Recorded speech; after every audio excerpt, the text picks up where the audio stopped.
Hi guys.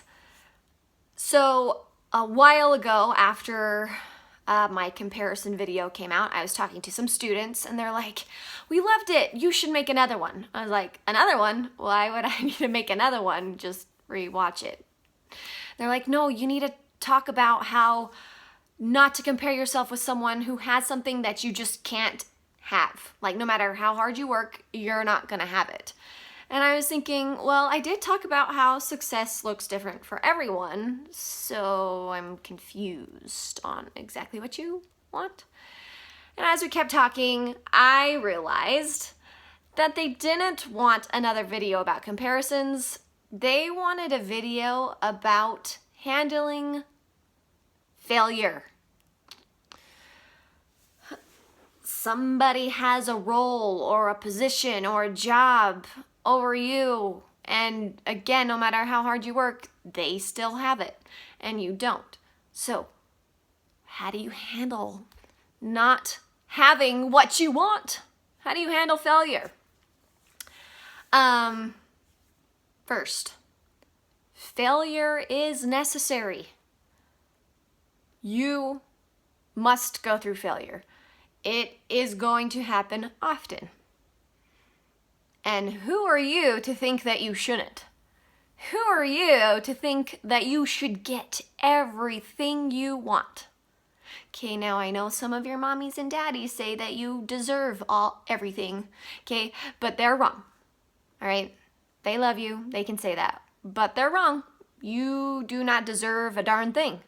You shouldn't get everything you want, okay? You don't learn from that. You don't grow from that. And you become a spoiled brat from that. All right? So, failure is natural, okay? And yes, you can be sad. You can be disappointed, sure.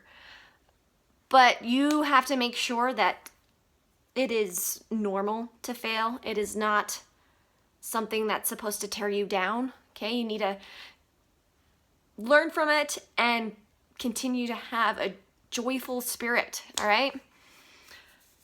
Anyway, I just needed to throw that out there because no, you don't deserve everything. Now, my tips on how to help you handle this failure: you need to put your grown-up pants on, your grown-up brain, okay? Because this is also not a video to coddle you and say, it's okay, you'll get it next time, you're the best, okay? Go to your mom, go to your dad, go to your best friend, all right? This is not that video. So, you got your grown-up brain on? All right, here's the realistic point of view of failing. First, do not get mad at the person who got the job, position, role over you. It's wasted energy, okay? And sure, there might have been nepotism involved, or maybe they knew a person, so that's why they got the position or whatever, okay? It happens. It happens, all right? And that can ease the sting a little bit, sure, okay? But don't dwell on it. Don't be rude to that person because they got what you wanted. Because, I mean, yes, it's their fault, but it's not their fault. You know what I mean? They wanted it too. Would you want them to treat you that way if you got it over them? No, okay? So, again, be kind. Don't waste your energy. It happens. Life isn't fair. The next thing, did you train smart? Now you might be thinking, yeah, I practiced all the time. All the time. I just practice.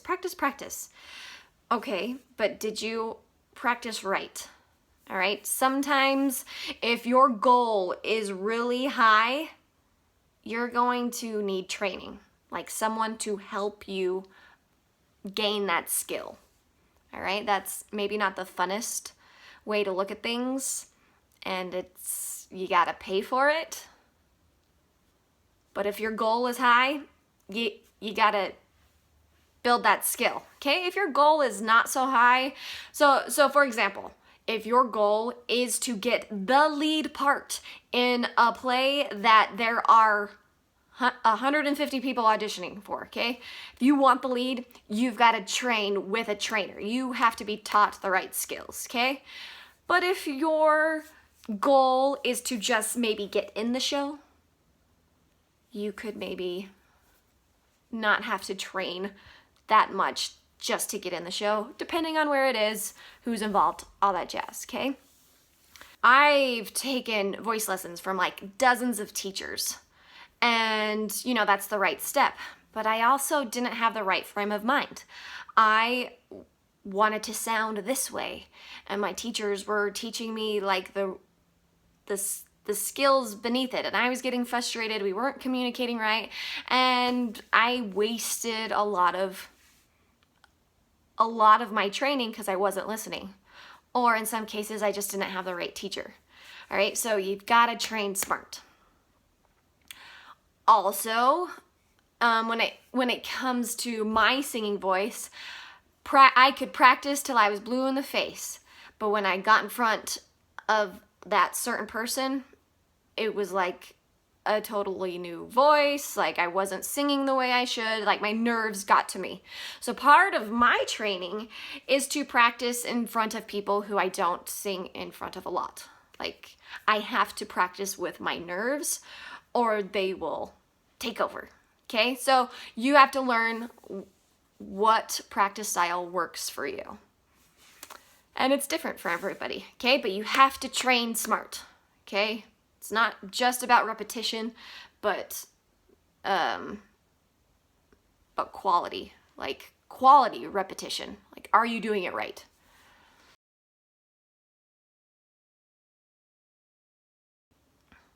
Next thing, are you looking at yourself clearly?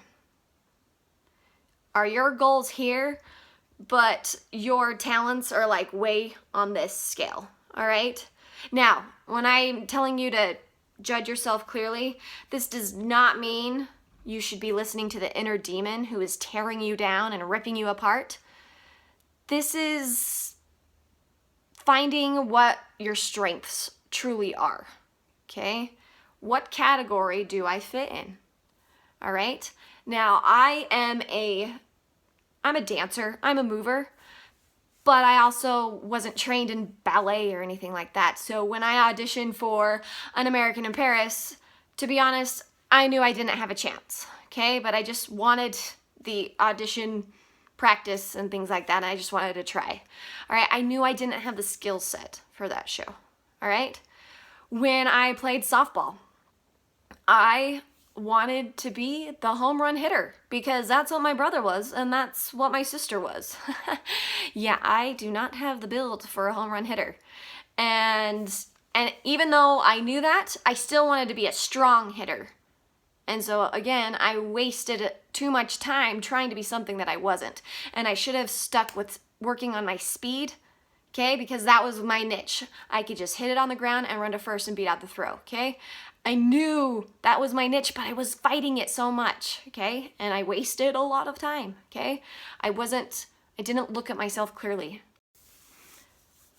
All right, next, you have to look back to your interview, audition, tryout, or whatever, and you need to figure out your weak points, okay? It's not the time to listen to the inner demon who's telling you to quit and all that stuff, okay? No, it's just like, okay, this was probably my weak point. What do I need to do better? How can I practice smarter?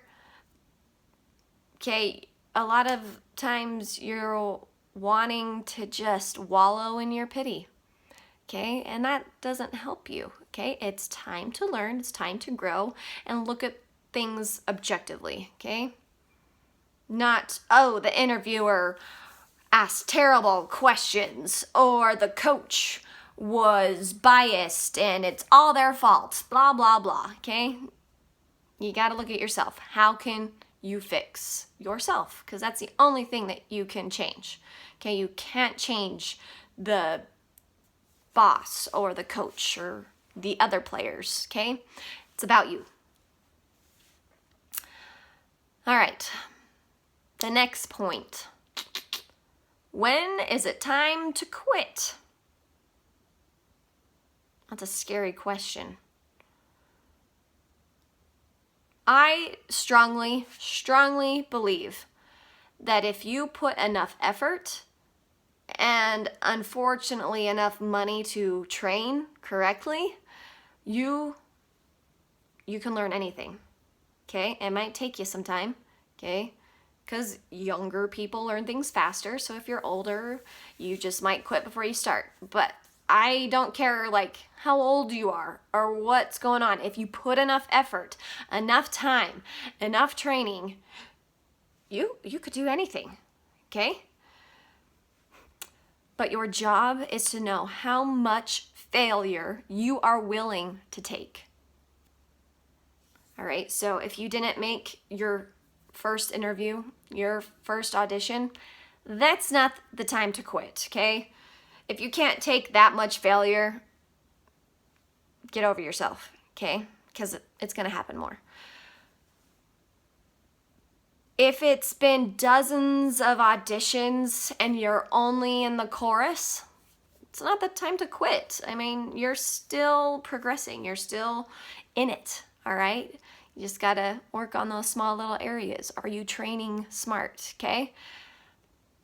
If you've tried out dozens and dozens and dozens of times without even a callback, that is probably the time to reevaluate, okay? But even in me saying that, you've got to look at J.K. Rowling, Harry Potter, the author of Harry Potter. She sent her manuscript in to over a dozen places before it got picked up. Okay, she was willing to fail that much because she believed in the work. Okay, so it depends on you. All right? Again, one or like this many times that you failed, that's not really a time to quit. Okay? It's when you get up in the double digits that you gotta maybe rethink. Okay?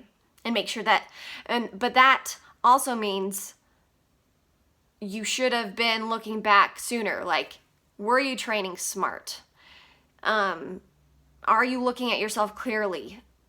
Okay, what are your weak points? Okay, you got to evaluate after each and every failure. Okay, so you then can grow. Because if you are trying out interviewing with the same thing, with the same training, and you're still not making it, there's a reason why you're not making it, okay? You've got to evaluate. You've got to change. You've got to learn, all right? Now, in saying all of this, you need to make sure that your self-worth is not connected to what you're trying to achieve, okay? You are still wonderful. You are awesome, even if this part of your life is struggling, okay? There's so many more things other than this thing that you're failing at, okay? And you got to remember that, okay? Because if you take all these failures and just let it weigh you down, then nothing's going to make you happy, okay? Find the joy. There are plenty of other things that can bring you joy. And that was a life lesson with Lindsey. Please subscribe, push the like button, or leave a comment. Peace out.